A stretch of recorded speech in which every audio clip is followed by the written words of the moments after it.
Nanette? I can see the problems. I mean, it's a sort of catch-22, because if the evidence base is not there, it is very difficult for doctors to be prescribing. And with the high-dose naltrexone, and it's a drug I hadn't come across either, I must say, but I'm way out of touch clinically, so that's not surprising. But is the high-dose, although it's licensed, is it approved by NICE and SMC? Routinely every administered. I'm not sure exactly the date in the UK, but in America it's been 25 years, I think it's been used. I just wondered, because, you know, a lot of drugs are not prescribed here until they are either approved by the NICE or by actually goes SMC back to 1967. It was actually developed for the war on drugs in the US. That was initially the development of it, and that's probably why it kind of expired patent before it was really looked into in any great depth, because the drug company wasn't really that interested in doing it. It was more pressure from the US government. So it's been around for a very long time and prescribed at very high doses in comparison to the likes of me and Celia. I only take 2.5 milligrams, and that works for me. The dose kind of depends on different people. But yeah, it's not something new. It's something very old, which has been neglected, and we're doing our best to stop that. I can see how we'll have to ask questions, but I'm not sure if I see the way forward if there's not the evidence base to take it forward. There's patient evidence, and we're talking over 100,000 people worldwide that we know of, and we're talking about at least 6,000 people in Great Britain that we know of, and they're evidence. I'm evidence. I stand here and I'm alive, and I shouldn't be. How can you possibly say there isn't evidence? It's just given the modern world where, you know, trials are set very scientifically. The point that I personally have lost 30% of my kidney function to mesalazine. It was a drug which has been trialled and authorised and licensed. It doesn't mean it's safe. It doesn't mean bad things can happen to you. This drug has never been recorded anything bad happened to anyone taking it in terms of side effects. The side effect was commonly reported as lucid dreams and sleep disturbance, that's all. And that's worth suffering for a while. In fact, it's been said by one of our doctors that it's actually safer than paracetamol, statistically. Magdalene, you want to come in? Was. Yeah, okay, good. It was just in response. We agree that we want evidence. That's why we're here. We want people to take that point on board, and we need public money to do it, because the private money won't, because they won't just lose on this drug money and profit, they'll lose on all of the other drugs, because Bob and Celia wouldn't have chosen to use some of the drugs before they came across LDN. And I'm actually here because I have a friend who has MS, and through their own research they came across LDN. They're using it, and the impact, the positive impact it's made in their quality of life is phenomenal. And in fact, I spoke to Dr. Tom Gilhula yesterday, and he said that this is a phenomenal drug, and the sooner the evidence is there and doctors hear about it and patients hear that doctors are confident in it, because I'm quite frustrated. I'm telling lots of people about this drug, how it can improve the quality of their life, and in Celia's instance and other people, hopefully it'll extend life. They aren't confident because the doctors aren't confident. They don't have the energy to go and argue for a drug. They don't have that confidence, so that's why we're here, and hopefully you'll take it on board.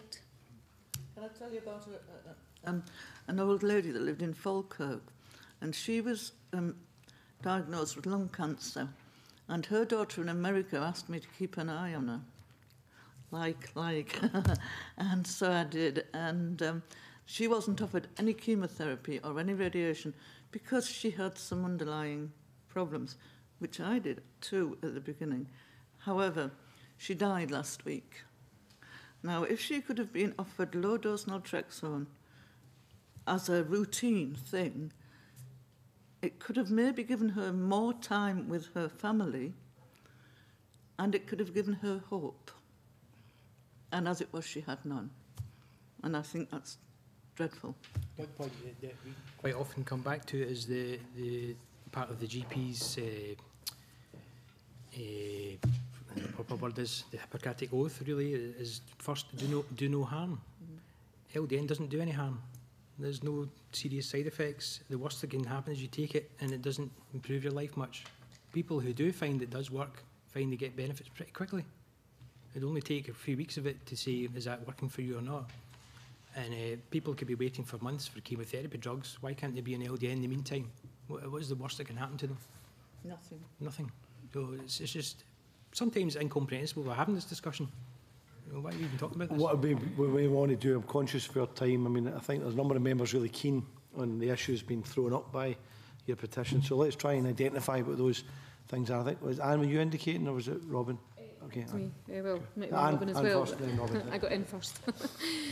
First of all, Celia, I'm very, very glad that you are still here and that it has helped you so much. And Bob made a very good point in his opening remarks when he said, just think if tomorrow one member of your family was diagnosed, you know, and he's right. And I've looked at the list of conditions that this, that you say that this LDN can help. And, you know, I'm kind of thinking, well, go out here and tell all these people I know who are suffering from these, and I've also lost family members to some of these conditions. So it does really make you think that if you were convinced that this was going to work, you would fight tooth and nail to get it for your own family members.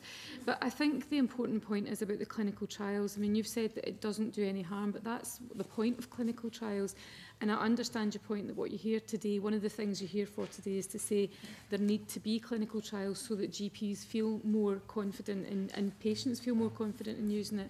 I was wondering if any of the, I used to work for the organisation that's now called Cancer Research UK, if any of those organisations have looked at it at all, if they've had anything to say on it, if they would run clinical trials. To Cancer Research UK, and the first time I wrote to them, they were interested, and so I was scandalised that they weren't willing to look at something, because I think we've got to remember that Cancer Research UK are probably sponsored by the very drug companies that don't want LDN. And so, you know, they weren't really interested in it, and it's just one of these fads, like the Budwig diet and all this kind of thing. And so I wrote to them again, and I'm waiting for the reply. And I said, I want to know how much expenditure goes on the more vicious cancers, if you like lung and pancreatic, who get the least funding. And yet breast, bowel, they get far more, and that's from Cancer Research UK. So I'm waiting for that letter back again. Can I just come back on that? Just, I know certainly from my experience of working with them that they raise funds, they raise funds from a variety of sources, but they were absolutely principled in that they would do what they believed to be the right thing regardless of who was funding them. So, but I think, you know, after this bit, we come on to look at who we will contact to progress this, and I think certainly you've written to them. I think probably it would be worth us doing that as well.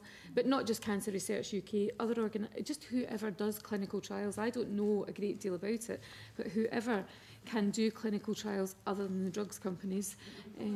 University that would be funded by the government rather than, because as you say, the big pharma companies, they won't touch it. It's out of patent, it's worthless. It's like aspirin was 30 years ago, you know.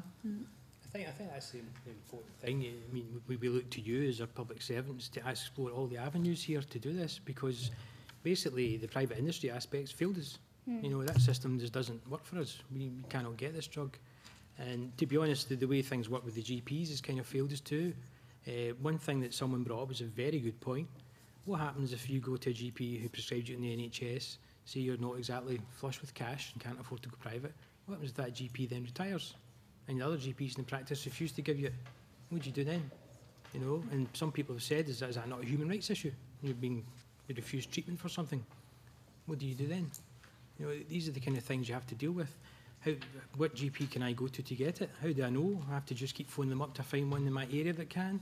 It's not a satisfactory state of affairs, is it? And it's not as if you can swap GPs at will, because you want something off one that you can't get off the other. It's just not allowed, is it? I mean, I'm here today. I work freelance. I'm not getting paid for being here today. I'm losing money. I'm not doing it for me because I can't afford to go private. Many people can't. Many people don't even know about it. That's why we're here.